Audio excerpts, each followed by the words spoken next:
पिछले कुछ वर्षों में भारत में कई यंग लोगों की मौत हो रही है, जिसकी वजह थी वर्क स्ट्रेस और प्रेशर।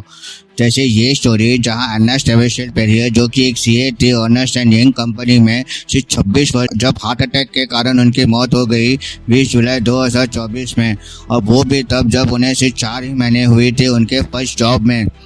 और इस केस के दो सबसे शॉकिंग बात ये थी कि इस केस के बारे में जब कंपनी के सीईओ राजीव पेमानी को पूछा गया, तब उन्होंने कहा कि एना को सभी नॉर्मल एम्प्लॉयज़ की तरह ही काम अलॉट किया जाता था और वो ये चीज़ नहीं मानते कि वर्क प्रेशर की वजह से उनकी मौत हुई होगी। दूसरा ये कि एना के फ्यूनरल में उनके ऑफिस से कोई भी नहीं आया। और 19 सितंबर को काफ़ी मीडिया और पब्लिक प्रेशर के कारण ईवाई ने एक अपॉलॉजी स्टेटमेंट भी रिलीज किया।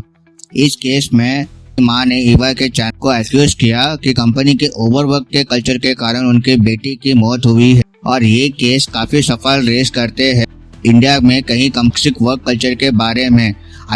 अच्छी बात यह है कि गवर्नमेंट इस केस पर इन्वेस्टिगेशन करने वाली है।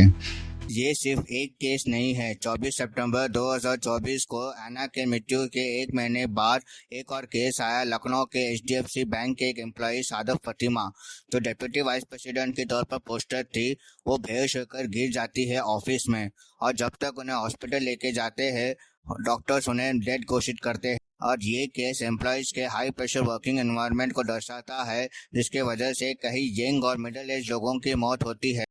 और ऐसा ही एक केस हुआ था जब यूपी के झांसी में बजाज फाइनेंस के तरुण सक्सेना ने सुसाइड की, और उनके सुसाइड नोट में उन्होंने अपने वाइफ को लिखा कि जॉब रिलेटेड स्ट्रेस और हरासमेंट फेस करना पड़ रहा है, और अनअचीवेबल टारगेट्स के कारण उन्हें सैलरी डिडक्शन की धमकी भी दी जा रही है, और बॉसेस के ह्यूमिलिएशन की वजह से वो खुद की जान ले रही है।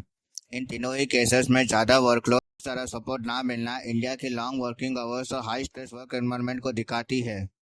मेरा पर्सनली ये मानना है कि इंडिया जैसे जॉब मार्केट में जहां जॉब्स काफ़ी इंपॉर्टेंट है, वहां एम्प्लॉयज़ भी उनके एम्प्लॉयज़ के वेलबींग पर ध्यान दे, और उन्हें गिफ्ट्स और परफॉर्मर ऑफ द मंथ या क्वार्टर की जगह वीकेंड्स पर नो ऑफिशियल ईमेल्स या नो फोन जैसे पॉलिसीज़ को सिर्फ ऑन पेपर ही नहीं, ऑफ पेपर भी इसे इम्प्लीमेंट करे, ताकि आपके या मेरे फैमिली को अपने जवान बच्चों को खोना ना पड़े।